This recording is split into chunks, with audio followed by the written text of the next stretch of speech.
Did you know that the stability of our universe, the very fabric of reality that you take for granted, is not a permanent state, but a fragile and protected creation, held in place by 9 ancient and powerful seals? They told you Ra was the sun god, a king who sailed across the sky in a golden boat.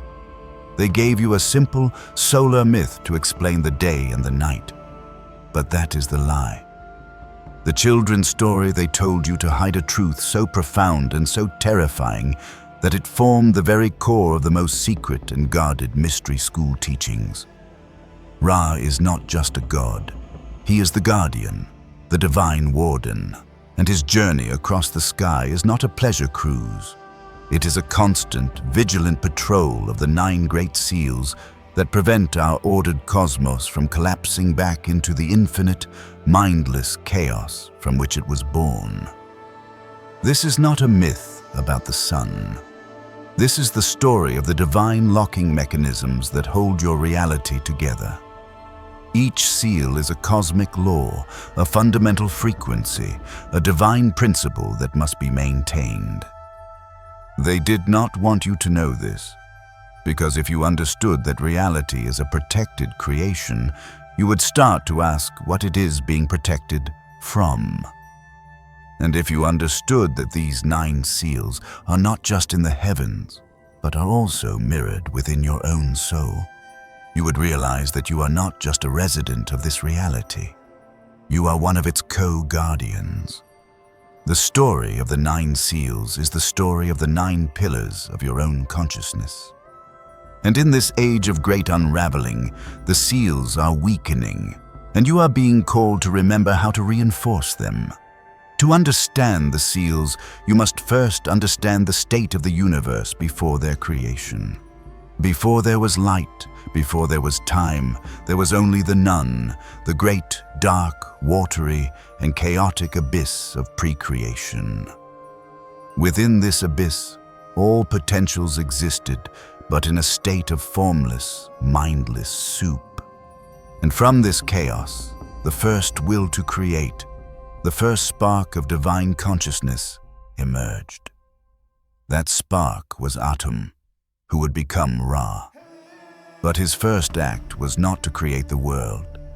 His first act was to create a safe space for a world to exist.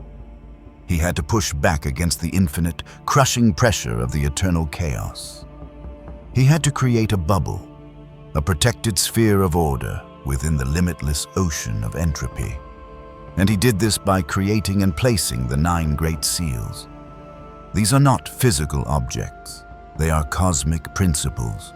They are the 9 fundamental laws, the 9 divine frequencies that, when held in perfect harmony, create the stable, life-sustaining reality we call our universe.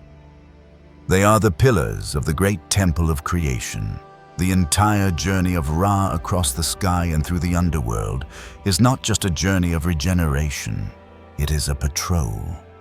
He is inspecting the seals, reinforcing their power with his light, and defending them from the constant, relentless pressure of the great serpent of chaos, Apep, who seeks only to find a crack, a weakness, a single, broken seal, so that he can unmake all of creation. The forbidden texts of the deepest mystery schools, the ones that were never carved on the public temple walls, contain the secrets of these 9 seals. They are the 9 faces of Ra himself, the 9 aspects of his own being that he externalized to become the very laws of the cosmos. The first seal is the seal of will. It is the raw, creative, and initiating power of divine intention. It is the law that states that consciousness is the first cause of all things. It is the "let there be light."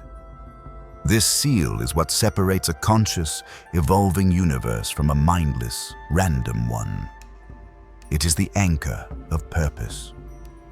When this seal weakens in your own life, you lose your sense of purpose. You become a passive victim of circumstance. You forget that you are a creator. The second seal is the seal of order, the law of Ma'at. This is the principle of truth, of balance, of the divine and intricate pattern that governs all things, from the orbits of the stars to the morality of the heart. It is the cosmic operating system. When this seal weakens, the world descends into Isfet, into chaos, into lies, into the post-truth reality that we now find ourselves in. The third seal is the seal of separation, the principle of Shu. This is the law that creates space, that allows for individuality, that draws the boundaries that define reality. It is the sacred no that separates the this from the that. When this seal is strong, there is clarity, sovereignty, and healthy boundaries. When it weakens, things become enmeshed, confused, a chaotic soup where nothing has its own true identity. The fourth seal is the seal of connection, the principle of Tefnut. This is the law that binds things together, that creates relationship, that allows for the flow of love and life. It is the sacred moisture that allows the separate parts of the cosmos to form a whole. When this seal is strong, there is empathy, community, and love. When it weakens, the world becomes a place of cold, sterile isolation, a desert of disconnected egos. The fifth seal is the seal of foundation, the principle of Geb. This is the law of the earth, of matter, of the solid, grounded reality that provides the stage for our lives. It is the principle of stability and embodiment. When this seal is strong, we feel safe, grounded, and connected to our bodies and to the planet. When it weakens, we become ungrounded, disembodied, lost in a world of abstractions and anxieties, a sky with no earth to anchor it. The sixth seal is the seal of potential, the principle of Nut. This is the law of the heavens, of the infinite possibilities, of the dreams and the aspirations that call us forward. She is the cosmic womb, the container of all that has not yet been born. When this seal is strong, we are inspired, we are hopeful, we are connected to our own limitless potential. When it weakens, our world becomes small, mundane, and hopeless, an earth with no sky to dream of. The seventh seal is the seal of life and death, the principle of Osiris. This is the law of the eternal cycle, of decay and regeneration, of the necessary endings that must occur for new beginnings to be born. It is the promise of resurrection. When this seal is strong, we do not fear death. We understand that it is a sacred and necessary transition. When it weakens, we become a culture that is pathologically terrified of endings, a culture that clings to the old and the dead, and is therefore unable to be truly reborn. The eighth seal is the seal of magic, the principle of Isis. This is the law of divine, creative, and healing power. It is the understanding that consciousness, through love and will, can actively intervene in reality and transform it. It is the power to heal what is broken, to remember what has been dismembered. When this seal is strong, we know ourselves to be powerful creators and healers. When it weakens, we become passive victims, praying for a miracle instead of realizing that we are the miracle. And the ninth and most mysterious seal is the seal of the unseen, the principle of Amun, the hidden one. This is the law that states that behind all that is manifest, behind all the other laws, there is a vast, silent, and unknowable source. It is the sacred mystery, the divine void from which all things emerge and to which all things return. It is the ultimate anchor of reality. When this seal is strong, our world is filled with a sense of awe, of reverence, of a sacredness that is beyond all definition. When this seal weakens, our world becomes a purely materialistic, desacralized place, a world of objects and mechanisms with no soul, no depth, and no mystery. These 9 seals are the pillars of your reality, and Ra's journey is a constant and vigilant reinforcement of their power. But in this age, the age of the great forgetting, the pillars are crumbling. Not because of a great external enemy, but because humanity has collectively and individually forgotten how to honor these sacred laws in our own lives. We are living in a way that is actively weakening the seals, and the great serpent, Apep, can feel it. He can feel the cage getting weaker, and he is pushing. Some truths are too vast for a world that has been taught to think small. The initiatory path of how to become a conscious guardian of the 9 seals within your own being is a journey for the soul that is ready to take on a cosmic responsibility. This is the sacred knowledge we share in our free newsletter, Insights Academy. To learn the secrets of the Divine Warden, sign up with the link in the description. The universe is not a static creation. It is a protected sanctuary, and the guardians are waking up. The 9 seals are not just distant cosmic laws. They are a precise, holographic blueprint of your own divine consciousness. Each seal corresponds to a sacred center within your own being.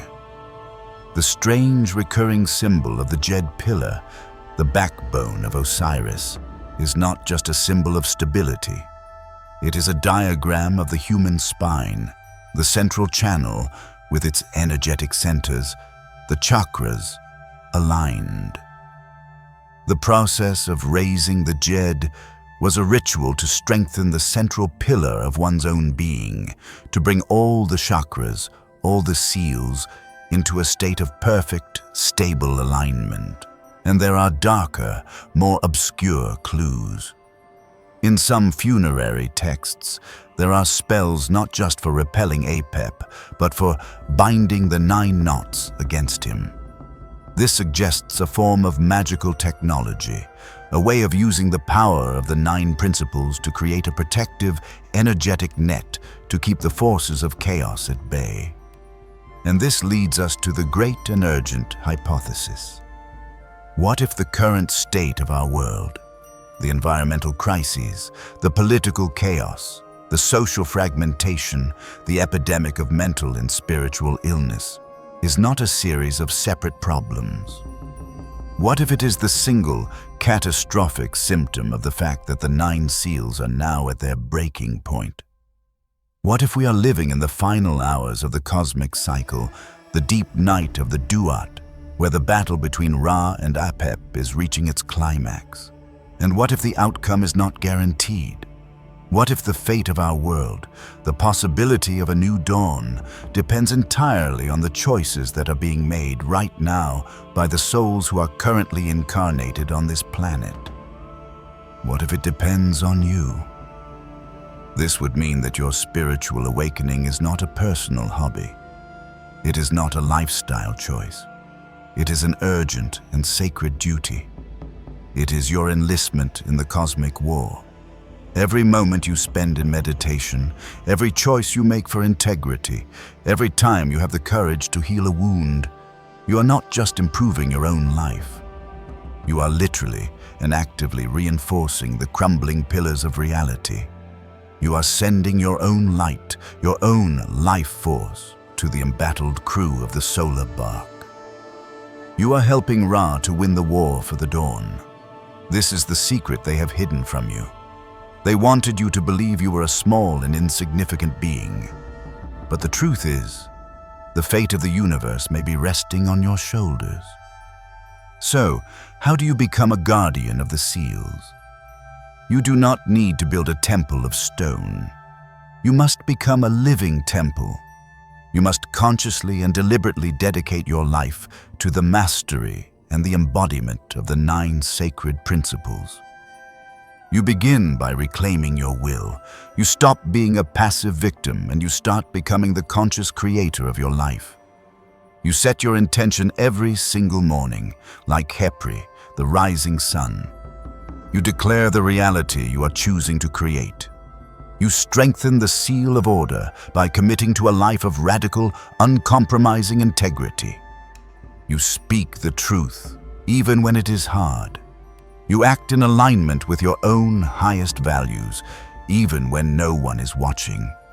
You become is dead. A relationship, a job, an identity. You are violating this sacred law. You are resisting the natural flow of the universe. You are creating stagnation, and stagnation is a form of death that has no resurrection. The eighth seal, the seal of magic, the principle of Isis, is your own divine, creative power. It is your ability to use your will and your love to heal, to transform, and to create a new reality. Every time you tell yourself you are powerless, every time you give into victimhood, every time you forget that you are a creator, you are allowing this seal to rust and decay. And the ninth and final seal, the seal of the unseen, the principle of Amun, is anchored in the deepest, most silent part of your own being. It is the space of pure awareness that exists behind your thoughts. It is the sacred void from which you came and to which you will return. In a world that is terrified of silence, that fills every moment with noise and distraction, this is the seal that is in the greatest peril. Every time you run from your own inner stillness, every time you choose distraction over contemplation, you are weakening the ultimate anchor of your own reality. Now, look at the world around you. This is not a metaphor. This is a diagnosis. Our civilization is systematically and unconsciously waging a war on every single one of the 9 seals. We have lost our will. We have abandoned the truth. We are either pathologically isolated or chaotically enmeshed. We are disconnected from our bodies and have forgotten our spirits. We are terrified of death and we have forgotten our own magic. And we are so afraid of the silence that we have created the noisiest world in the history of the planet. We are a civilization that is actively dismantling the very pillars of our own existence. And the great serpent, Apep, the force of entropy and dissolution, is growing fat and strong on our collective chaos. The forbidden texts of the mystery schools did not just contain this map. They contained the rituals, the practices, the sacred technologies for how an initiate could consciously and deliberately strengthen the 9 seals within their own being. This was the true meaning of the mysteries. It was not about worshipping gods. It was about becoming a living pillar of the cosmos. It was about taking on the sacred responsibility of becoming a co-guardian of reality. They understood that the macrocosm and the microcosm are a single holographic system. To heal yourself is to heal the world. To strengthen your own inner seals is to send a powerful, stabilizing, harmonic wave out into the very fabric of the cosmos. The evidence of this secret teaching is hidden in plain sight. It is in the very structure of the great temples. The 9 great pylons of the Temple of Karnak are not just an architectural choice.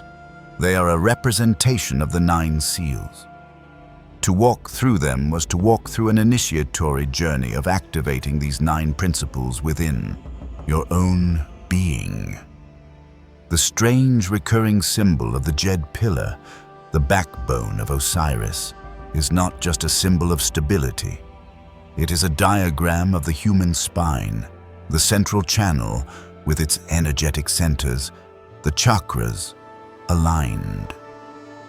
The process of raising the Jed was a ritual to strengthen the central pillar of one's own being, to bring all the chakras, all the seals, into a state of perfect, stable alignment. And there are darker, more obscure clues. In some funerary texts, there are spells not just for repelling Apep, but for binding the 9 knots against him. This suggests a form of magical technology, a way of using the power of the 9 principles to create a protective, energetic net to keep the forces of chaos at bay. And this leads us to the great and urgent hypothesis. What if the current state of our world, the environmental crises, the political chaos, the social fragmentation, the epidemic of mental and spiritual illness, is not a series of separate problems? What if it is the single, catastrophic symptom of the fact that the 9 seals are now at their breaking point? What if we are living in the final hours of the cosmic cycle, the deep night of the Duat, where the battle between Ra and Apep is reaching its climax? And what if the outcome is not guaranteed? What if the fate of our world, the possibility of a new dawn, depends entirely on the choices that are being made right now by the souls who are currently incarnated on this planet? What if it depends on you? This would mean that your spiritual awakening is not a personal hobby. It is not a lifestyle choice. It is an urgent and sacred duty. It is your enlistment in the cosmic war. Every moment you spend in meditation, every choice you make for integrity, every time you have the courage to heal a wound, you are not just improving your own life. You are literally and actively reinforcing the crumbling pillars of reality. You are sending your own light, your own life force to the embattled crew of the solar bark. You are helping Ra to win the war for the dawn. This is the secret they have hidden from you. They wanted you to believe you were a small and insignificant being. But the truth is, the fate of the universe may be resting on your shoulders. So, how do you become a guardian of the seals? You do not need to build a temple of stone. You must become a living temple. You must consciously and deliberately dedicate your life to the mastery and the embodiment of the 9 sacred principles. You begin by reclaiming your will. You stop being a passive victim and you start becoming the conscious creator of your life. You set your intention every single morning, like Hepri, the rising sun. You declare the reality you are choosing to create. You strengthen the seal of order by committing to a life of radical, uncompromising integrity. You speak the truth, even when it is hard. You act in alignment with your own highest values, even when no one is watching. You become a living embodiment of Ma'at in a world of lies. You master the dance of separation and connection. You learn to set fierce and loving boundaries to protect your own sovereign space. And you learn to open your heart with courage and empathy to create deep and authentic relationships. You become a master of both solitude and communion. You heal the primal wound of the cosmos by reuniting the earth and the sky within your own being. You ground yourself deeply in your body and in nature, and you reach for the stars with your consciousness, your dreams, your meditations. You become a living, breathing world tree, an anchor for the heavens on earth. You learn to honor the sacred cycle of life and death. You learn to let go of what is dead in your life, to grieve it fully, and to create the empty space for the new to be born. You lose your fear of endings because you understand that every ending is a sacred gateway to a resurrection. You awaken your own inner magician, your own Isis. You stop believing you are powerless, and you start to consciously use your thoughts, your words, and your emotions to heal yourself and to shape your world. You remember that you are a creator. And finally, you befriend the great mystery. You cultivate silence. You make space for the unseen, for the great and holy void of Amun. You learn to rest in the knowing that you are held by a divine intelligence that is far beyond your mind's ability to comprehend. This is the path. This is the great work. It is the journey of transforming yourself from a fractured, unconscious human into a living, breathing pillar of the cosmos. A conscious guardian of the 9 seals, the battle is raging, the night is deep, the serpent is strong. But the crew of the solar bark is not just made of gods. It is made of every soul who has ever had the courage to choose the light. It is made of you. Is the story of the 9 seals a forgotten piece of ancient cosmology, a sophisticated map of the universe? Or is it a precise and powerful psychological blueprint, a guide to the 9 pillars of a whole and integrated human soul? Or is the most profound and urgent truth that it is both at the same time, and that the fate of the cosmos and the fate of your own soul are one and the same? Let us know what you believe in the comments below.